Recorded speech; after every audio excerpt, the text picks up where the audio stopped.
Hello guys, I am वंश और आज के वीडियो में आपको बताने वाला हूँ कि टेंसेस क्या होते हैं। ये एग्ज़ाम के पर्पज़ से तो इम्पॉर्टेंट है ही। ये हमें कम्युनिकेशन स्किल्स और राइटिंग स्किल्स और लॉन्ग लाइफ काम आता है। तो चलिए स्टार्ट करते हैं। टेंस वर्ब के फॉर्म होते हैं जो बताते हैं कि जो एक्शन है वो किस टाइम पे हुआ है। टेंस के बेसिक 3 टाइप होते हैं, प्रेजेंट, पास्ट और फ्यूचर। तो हम वो 4 टाइप्स देख लेते हैं। पहला है इंडेफिनिट और सिंपल, दूसरा है कंटिन्यूअस, थर्ड है परफेक्ट और फोर्थ है परफेक्ट कंटिन्यूअस। हर एक टेंस 4 पार्ट्स में डिवाइड है। इसका मतलब है कि 4 + 4 8 और 8 + 4 12। तो टोटल हमारे 12 टेंसेस हैं और 12 टेंसेस को हम सेंटेंस वाइज पढ़ेंगे। सेंटेंस के kind, affirmative sentence, negative sentence और इंटरोगेटिव सेंटेंस। तो हमारे जो 12 टेंसेस हैं हम उन्हें इस तरह से पढ़ेंगे। जैसे अगर इंडेफिनिट है तो इंडेफिनिट का हम प्रेजेंट, पास्ट और फ्यूचर देखेंगे। इसका मतलब है प्रेजेंट इंडेफिनिट, पास्ट इंडेफिनिट और फ्यूचर इंडेफिनिट। फिर इसके बाद हम कंटिन्यूस टेंस देखेंगे, प्रेजेंट कंटिन्यूस, पास्ट कंटिन्यूस और फ्यूचर कंटिन्यूस। इसके बाद परफेक्ट टेंस देखेंगे, प्रेजेंट परफेक्ट, पास्ट परफेक्ट और फ्यूचर परफेक्ट। और लास्ट है हमारा perfect continuous, present perfect continuous, past perfect continuous और फ्यूचर परफेक्ट कंटिन्यूस। मैंने इंडेफिनिट टेंस की एक वीडियो बना चुकी है। अगर आपने वो वीडियो नहीं देखी है तो मैंने उस वीडियो की लिंक डिस्क्रिप्शन में दी हुई है, आप वहाँ जाकर चेक कर सकते हैं। इस वीडियो में मैं आपको बताने वाला हूँ कि कंटिन्यूस टेंस क्या होता है। तो इस वीडियो में हम प्रेजेंट कंटिन्यूस, पास्ट कंटिन्यूस और फ्यूचर कंटिन्यूस पढ़ेंगे। तो हम स्टार्ट करते हैं प्रेजेंट कंटिन्यूस टेंस। बोलते टाइम अगर कोई एक्शन हो रहा है तो हम प्रेजेंट कंटिन्यूस टेंस का यूज़ करते हैं। इस टेंस में हेल्पिंग वर्ब जैसे कि इज़, एम, आर का यूज़ होता है और वर्ब में आईएनजी लगा देते हैं। इसका मतलब helping verb is, am, are और वर्ब में आईएनजी लगाना होता है। एग्ज़ाम्पल देख लेते हैं। I am reading a novel, मैं एक नॉवल पढ़ रहा हूँ। यहाँ पर हेल्पिंग वर्ब एम का यूज़ हुआ है और रीडिंग मेन वर्ब है। यहाँ पर जो रीड है उसमें हमने आईएनजी लगा दिया है। तो चलिए पहले हम प्रेजेंट कंटिन्यूस टेंस का स्ट्रक्चर देख लेते हैं। स्ट्रक्चर में पहले सब्जेक्ट आता है और सब्जेक्ट के अकॉर्डिंग इज़, एम, आर लगेगा। उसके बाद वर्ब में आईएनजी लगाते हैं और अगर सेंटेंस में कोई ऑब्जेक्ट है तो ऑब्जेक्ट लिखेंगे। तो ये हमारा अफर्मेटिव सेंटेंस का स्ट्रक्चर हुआ जो कि प्रेजेंट कंटिन्यूस टेंस में यूज़ होता है। तो चलिए हम कुछ एग्जांपल्स देख लेते हैं। यहाँ पर आई एम टॉकिंग एक सेंटेंस है, आई सब्जेक्ट है, एम हेल्पिंग वर्ब है और टॉकिंग वर्ब है। टॉक वर्ब में आईएनजी लगा दिया गया है। तो पूरा सेंटेंस हुआ आई एम टॉकिंग, मतलब मैं बात कर रहा हूँ। अभी जो टॉकिंग का एक्शन है वो चल रहा है। नेक्स्ट हमने एक एग्जांपल लिया है। यहाँ मैंने बहुत सारे सब्जेक्ट लिखे रखे हैं। ही, शी, इट या फिर कोई और सिंगुलर सब्जेक्ट के साथ इज़ लगता है और फिर वर्ब में हम आईएनजी लगा देते हैं। यहाँ सेंटेंस बन रहा है ही इज़ टॉकिंग, वह बात कर रहा है। इसी तरह से शी इज़ टॉकिंग, यहाँ पर इट के साथ सेंटेंस सेट नहीं हो रहा है, पर जब भी सेंटेंस में इट सब्जेक्ट होता है तो हमें इज़ हेल्पिंग वर्ब ही लगाना होता है। नेक्स्ट सेंटेंस है हमारा। यहाँ मैंने बहुत सारे सब्जेक्ट लिखे हुए हैं। यू, वी, दे या फिर कोई और प्लूरल सब्जेक्ट के साथ आर लगाते हैं। आर हेल्पिंग वर्ब है और टॉकिंग मेन वर्ब है। यहाँ टॉक में आईएनजी लगा दिया है तो सेंटेंस बन रहा है यू आर टॉकिंग, तुम बात कर रहे हो। इसी तरह से वी आर टॉकिंग, हम बात कर रहे हैं। इसी तरह से दे आर टॉकिंग, वे बात कर रहे हैं। अब हम नेगेटिव सेंटेंस देख लेते हैं। प्रेजेंट कंटिन्यूअस टेंस में पहले हम स्ट्रक्चर देखते हैं। स्ट्रक्चर में हम पहले सब्जेक्ट लगाते हैं, फिर इज़ या फिर एम या फिर आर लगाते हैं हेल्पिंग वर्ब सब्जेक्ट के अकॉर्डिंग। उसके बाद नॉट लगाते हैं, फिर मेन वर्ब और उसमें आईएनजी ऐड कर देते हैं।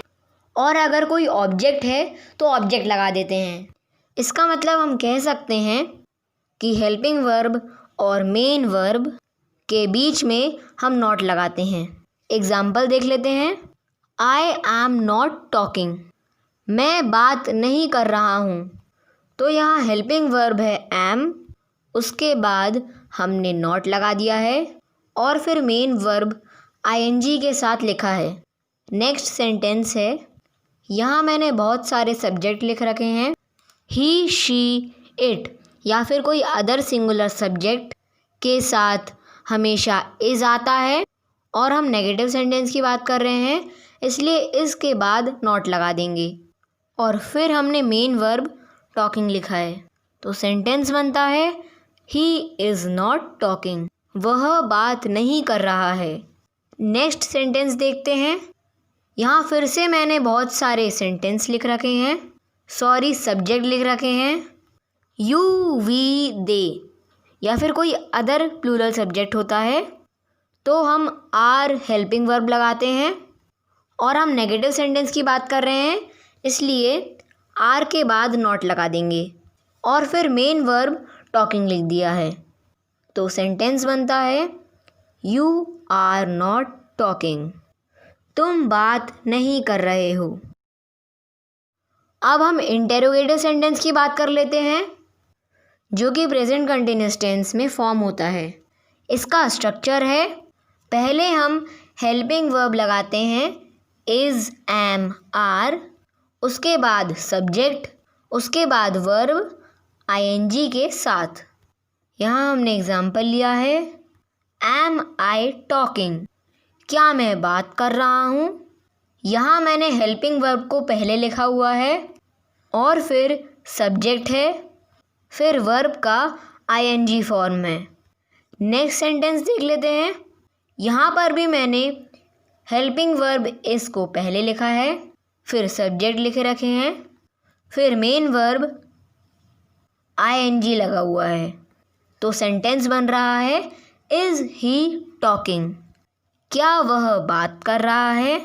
नेक्स्ट एग्जाम्पल में भी मैंने हेल्पिंग वर्ब आर को लिख रखा है पहले, उसके बाद सब्जेक्ट्स लिख रखे हैं जैसे कि यू, वी, दे या फिर अदर प्लूरल सब्जेक्ट्स, उसके बाद वर्ब में आईएनजी तो सेंटेंस बन सकता है आर यू टॉकिंग, क्या तुम बात कर रहे हो।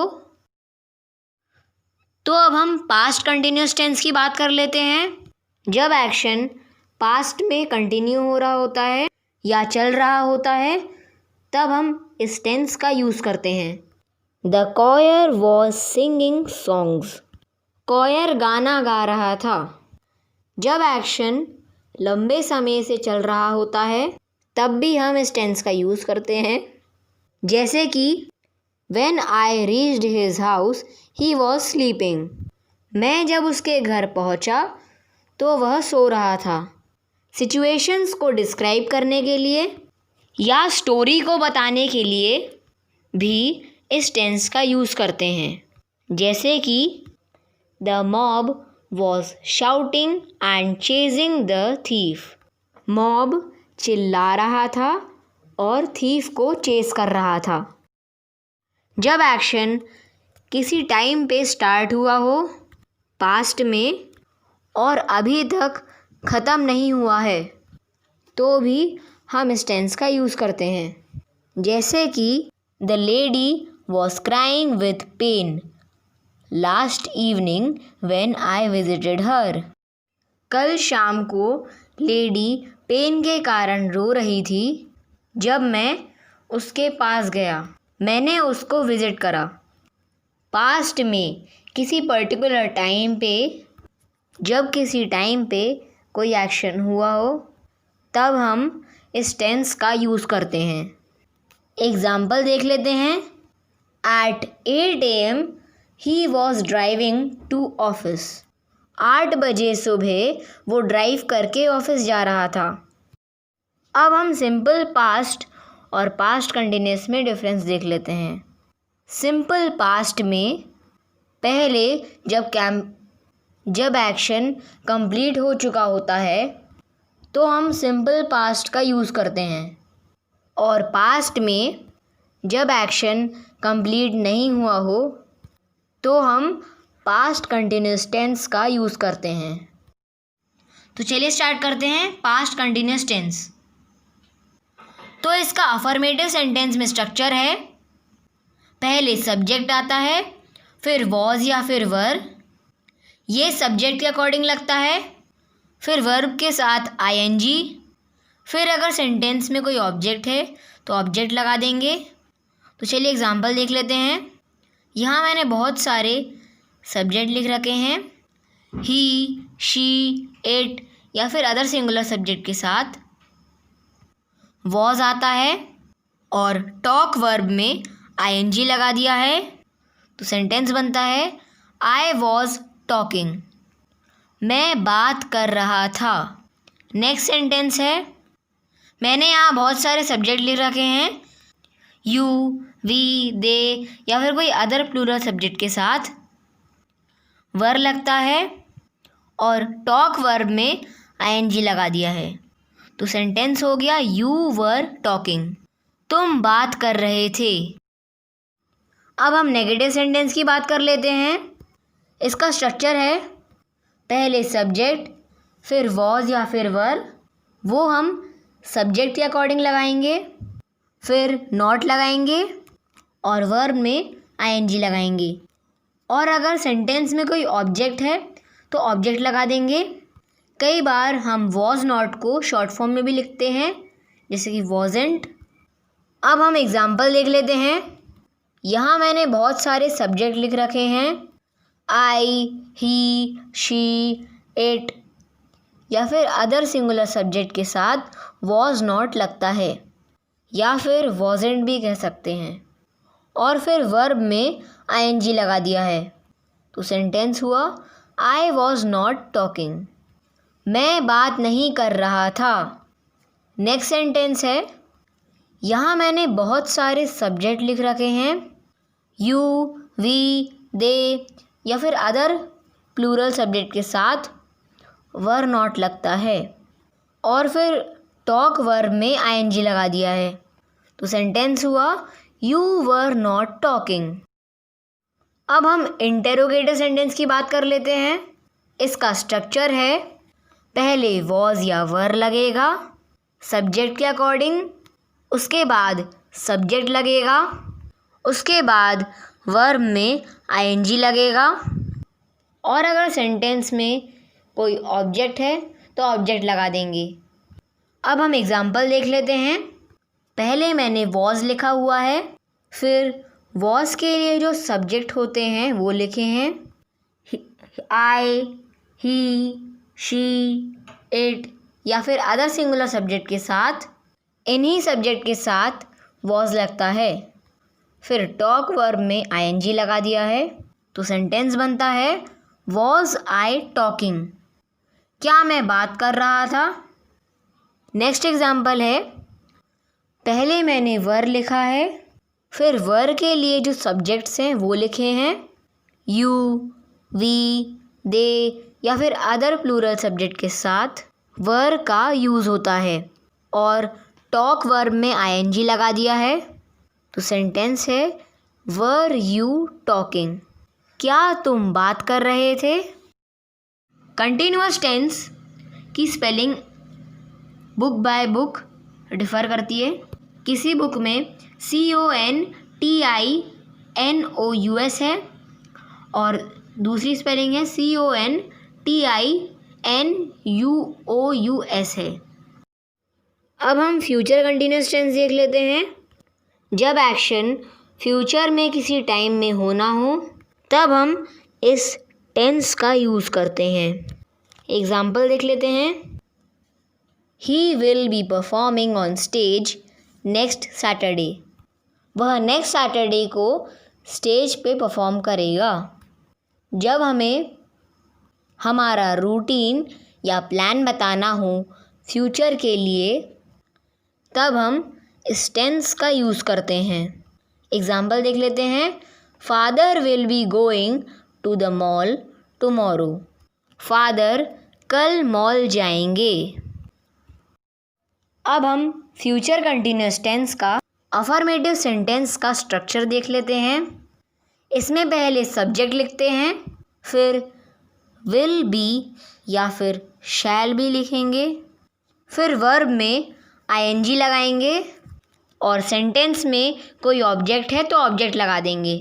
अब तो विल का ही यूज़ होता है ज़्यादातर जगह, इसीलिए शैल का यूज़ नहीं भी करेंगे तो चल जाएगा। चलिए एग्जाम्पल देख लेते हैं। यहाँ मैंने बहुत सारे सब्जेक्ट लिख रखे हैं। आई, ही, शी, इट या फिर अदर सिंगुलर सब्जेक्ट्स। फिर हम विल भी लगा देंगे और टॉक वर्ब में आईएनजी लगा देंगे तो सेंटेंस होगा आई विल बी टॉकिंग। मैं बात कर रहा हूँगा। नेक्स्ट एग्जाम्पल है। मैंने यहाँ बहुत सारे सब्जेक्ट ले रखे हैं। यू, वी, दे या फिर अदर प्लूरल सब्जेक्ट के साथ विल भी लगा देंगे और टॉक वर्ब में आईएनजी लगा देंगे तो सेंटेंस हुआ यू विल बी टॉकिंग। तुम बात कर रहे होगे।